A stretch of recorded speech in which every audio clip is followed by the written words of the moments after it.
స్వచ్ఛమైన నాణ్యమైన గౌదర్పార్ పూజా ఉత్పత్తులు www.gaudarpar.com ద్వారా ఆన్లైన్ లో ఆర్డర్ చేయండి. మీ ఇంటిని దేవాలయంగా మార్చుకోండి. నమస్తే రమగారు. నమస్తే జయ. రమగారు, మనము ఆడవాళ్ళు కొంచెం తెలివి తక్కువగా ఉండటం, కొంచెం ఫన్ క్రియేట్ అయ్యేలాంటి స్టోరీస్ చెప్పుకున్నాం కదా. కొంత కామెంట్స్లో కూడా వస్తున్నాయి, ఆడవాళ్ళ గురించే మాట్లాడతారా మీరు, ఆడవారి గురించి మగవారు ఉండరా, అమాయకులు, తెలివి తక్కువ వారు, ఓల్డ్ అంతమంది ఉంటారు. సో మా ఆడవాళ్ళంతా హ్యాపీగా ఉండాలి అనుకుంటే మగవారి గురించి కూడా చెప్పాలి.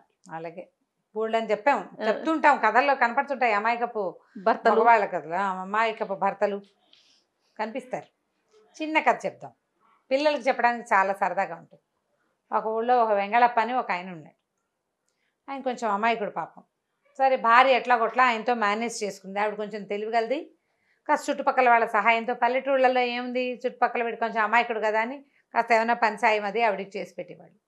ఓసారి ఏమైందంటే పక్క ఊళ్ళో ఏదో పెళ్ళి వచ్చింది. పెళ్ళి అయిపోయింది. పెళ్ళి తర్వాత విందు అంటే ఈవిడికి ఒంట్లో బాగుండలేదు, కాలేదో నొప్పి చేసింది.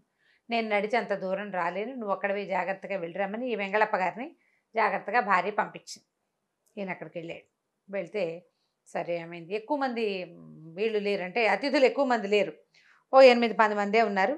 ఆ ఇంటి ఆవిడే వంట చేసింది. అయితే బోళ్ళని వడ్డించారు. ఈయన కొంచెం అమాయకంగా ఉంటాడు కదా, సరే వాళ్ళు దగ్గర కూర్చోబెట్టుకుని భోజనం పెట్టారు. చక్కగా భోజనం పెడితే కుడుములు వడ్డించారు. కుడుములు వడ్డిస్తే ఆ కుడుము టమాటా పచ్చడితోటి నలుచుకుని తిన్నాడు. అబ్బా ఎంత బాగుందో, ఎంతో బాగుంది, ఎక్కడ చేయండి, ఇంకో 2 వేయండి అని వేయించుకుని తిన్నాడు.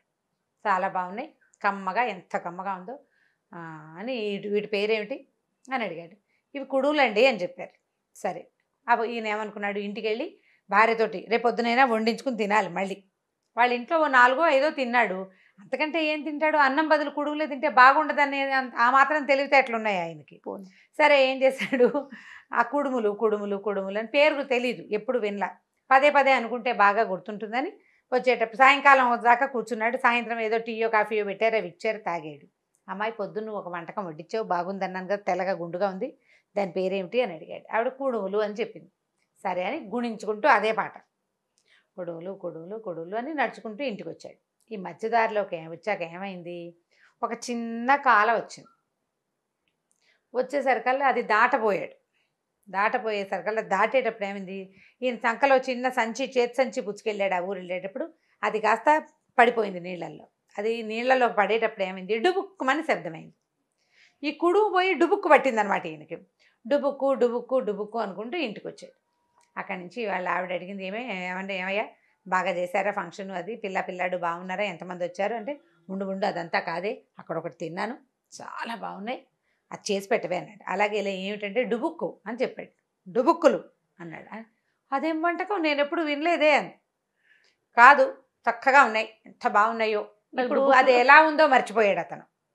ఆయనకి ఏం గుర్తుంది, రుచి గుర్తుంది, డుబుక్కు దాని పేరు. అక్కడి నుంచి అది కావాలన్నాడు. అనేసరికల్ నాకు తెలియదు అంటే, ఎందుకు తెలియదు నీకు, వాళ్ళ ఇంట్లో చేశారు, వాళ్ళు మీ చుట్టాలే, వాళ్ళ ఇంట్లో చేశారంటే మీ ఇంట్లో కూడా వచ్చి ఉంటుంది, నాకు డుబుక్కులు చేసి పెట్టు. ఈ డుబుక్ అంటే ఈవిడేం చేసింది, సరే నువ్వు ఇంట్లో ఉండని మొగుడిని ఇంట్లో కూర్చోబెట్టి ఆ సందులో ఆ పక్కన ఈ పక్కన ఆసమ్మ ఓసమ్మ అమ్మలక్కలందరి దగ్గరికి వెళ్ళింది. డుబుక్కులు అనే వంటకం ఏదైనా వచ్చాను. అందరూ నవ్వారు.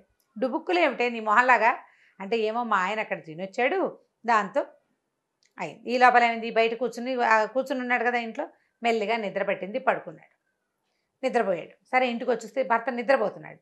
సరేలే, ఈ పూటకి ఆ డుబుక్కలు కోలేదో వదిలింది కదా అని అనుకుని సరేననుకుంది. సరే, ఏమైంది, తెల్లారిపోయింది. మర్నాడు పొద్దున ఆయన చెమట పోస్తూ నిద్ర లేచాడు. లేచేసి బెళ్ళాన్ని అడిగాడు, ఏమే డుబుక్కులు చేసావా అని. అనేసరికి ఇప్పుడే కదా నిద్ర లేచాను, ఏం చేయడం, ఆ డుబుక్కులు ఎవరో మన ఊళ్ళో ఎవరికి తెలియదు, ఏమిటో ఆ డుబుక్కులు నాకు తెలీదు, నేను చేయలేను, కావాలంటే మళ్ళీ వాళ్ళ ఇంటికి వెళ్ళి వండించుకు తిందు కానీ అని తిట్టింది. నువ్వు నీ పేరు ఎక్కడి నుంచి తెచ్చావో, వాళ్ళు ఏం చెప్పారో నువ్వేం విన్నావో. కాదు, నేను మధ్యాహ్నం పొద్దున అన్నంలో వేసినప్పుడు అడిగా, డుబుక్కులు అని చెప్పింది. వచ్చేటప్పుడు ఆ పేరు కనుక్కొచ్చాను నీకు చెప్పడం కోసం, నీకు చేయటం రాదా, అది రాదా, ఇది రాదా అని ఏదో పోట్లాడాడు. నీకేమీ రాదు, నాకు ఒక్క వంటగా నచ్చింది, అంత వంటలో ఆ ఒక్కటి చేసి పెట్టడం కూడా నీకు రావటం లేదని భార్యని యథాశక్తి ఆయన సతాయించాడు. అక్కడి నుంచి ఏమైంది, ఆ దగ్గరకు వచ్చింది ఈవిడ వెళ్ళి, అది కాదయ్యా నువ్వు అర్థం చేసుకో, ఫలానా వస్తువు పేరు అని చెప్పినా కూడా ఎవరైనా తెలియాలి, నువ్వు చెప్పే వస్తువు పేరు ఏం తెలియట్లేదంటే, అవి మన ఊళ్ళో వాళ్ళందరూ కూడా తెలివి తక్కువ వాళ్ళే, పక్క ఊళ్ళో వాళ్ళే తెలివిగల వాళ్ళని విసిరికర పెట్టి టపటపటప విసురుకోవటం మొదలుపెట్టాడు. చెమట పోస్తుంది. ఈ విసిరే దీంట్లో ఏమైంది, ఇది కాస్త ఈవిడ మొహానికి తగిలింది. ఇక్కడ తగిలేసరికల్లా ఇంత ఎత్తున వచ్చింది మొహం. మామూలుగా మనకి ఇక్కడ ఏదైనా దెబ్బలు తగిలేసరికల్లా చిన్నగా బిళ్ళగడి కాయలాగా కడుతుంది కదా. ఈ లోపల ఏమైంది, పక్కింటి పిన్ని గారు వచ్చింది.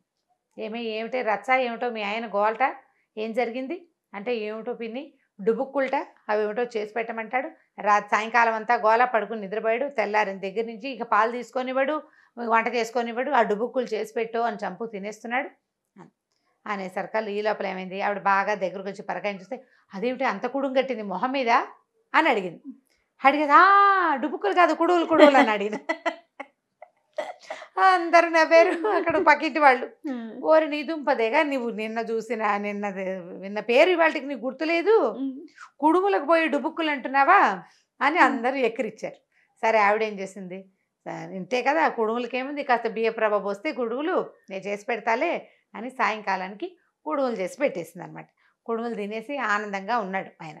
ఇప్పుడు ఈయనకి ఎంత తెలివి ఉంది, ఒక వస్తువు తిన్నాడు, దాని పేరు ఒకటి కనుక్కున్నాడు. ఇంటికి వచ్చేసరికి దాని రుచి గుర్తుంది కానీ రూపం గుర్తులేదు. రూపం కూడా గుర్తులేదు. తెల్లగా ఉంది, గుండ్రంగా ఉంది, రవ్వతో చేశారు, అవన్నీ వర్ణించగలిగామనుకో, పిల్లలు వర్ణించిన వంటకం చేసేస్తాం. అవును, అవన్నీ గుర్తులేవు. అక్కడ తిన్నాను, రుచిగా ఉంది, అదొకటే గుర్తుంది. అదే ఆవిడకి ఇక్కడ దెబ్బ తగలకపోతే పక్కింటి ఆవిడ చెప్పకపోతే ఆ డుబుక్కు ఎప్పటికీ వాళ్ళకి తెలిసేది కాదు. సరే ఎప్పుడు చూడు పిల్లలు ఏదైనా ఒకటి పట్టుకుని వేళ్లాడుతూ ఉంటారు, ఒకే మాట, అవును అదే కావాలి అదే కావాలని. వాళ్ళకి ఈ డుబుక్కలు కథ చెప్పాలి, అదేమో మనకు అర్థం కాదు. అదే పిల్లల మాటలు అర్థం కాదు కదా. మా అబ్బాయి ఒక ఎల్కేజీ నర్సరీకి పంపించాం ఒక స్కూల్కి, పెద్దవాడిని. ఎప్పటి సంగతి చెప్తాను నేను, 20 ఏళ్ల క్రితం. వాడు ఇంటికి వచ్చి ఒక 5-6 రోజుల తర్వాత ఏవో కొన్ని ఇంగ్లీష్ పదాలు నేర్చుకున్నాడు. 2.5 years పిల్లలకి ఏం వస్తాయి పదాలు, వాడికి ఇంట్లో తోచేది కాదు. వాడు ఒక్కడే, అప్పటికి బోర్ కొడుతుండేది. సరే స్కూల్కి వెళ్తే కాలక్షేపం ఉంటుందని పంపించేవాళ్ళు. ఏదో మాట్లాడేవాడు, నాసా పెన్ను అనేవాడు. ఆ నాసా పెన్ను ఏమిటో తెలిసేది కాదు మాకు. ఏం జరిగినా వాడు నాసా పెన్ను అనేవాడు. ఒక 5-6 నెలలకి నైస్ హ్యాపెండ్ అనమాట. అది బాగా అయ్యిందంటానికి. అంత పెద్ద పదవా. టీచరు ఏదైనా పిల్లలు ఆడుకునేటప్పుడు ఒక పిల్లాడు మాట వెనకడా పడి నైస్ హ్యాపెండ్, నీకు అలాగే కావాలి అనేది. ఆ నైస్ హ్యాపెండ్ని వాడికి వచ్చిన భాష అప్పటికి అదే భాష, నాసా పెన్ అని. ఆ నాసా పెన్ ఏమిటో ఎప్పటికీ కన్వే చేయి, వాడికి చెప్పలేకపోయాడు. స్కూల్కి వెళ్ళినప్పుడు నాకు తెలిసింది.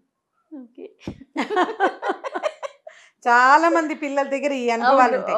ఆ పదాలు అసలు పంతరార అంటుంటారు, పంచదార అంటానికి పంతరార. ఆ పదం ఏంటి తల్లికి తెలుస్తుంది, కొత్త వాళ్ళు ఎవరికి తెలియదు. వాడు ఏమడుగుతున్నాడో వీళ్ళకి అర్థం కాదు. ఇప్పుడు ఈ వెంగళప్ప గారు కూడా పిల్లలతో సమానం అన్నమాట. మనకి ఇలా ఉండే వాళ్ళు కనిపిస్తారు. ఇంకొక 4-5 కథలు ఉన్నాయి, సరదాగా పిల్లలకి చెప్పడానికి బాగుంటుంది. అప్పుడప్పుడు చెప్పండి ఈ కథని. తప్పకుండా రమ్మగారు, చాలా బాగుంది. రైట్ రమ్మగారు, ఇంకొక స్టోరీతో మళ్ళీ కలుద్దాం. ఓకే జయ. ఇక ఈ వీడియో కనుక మీకు నచ్చినట్లయితే లైక్ చేయండి, షేర్ చేయండి. మరిన్ని వీడియోస్ కోసం మా ఛానల్ని సబ్స్క్రైబ్ చేసుకోండి.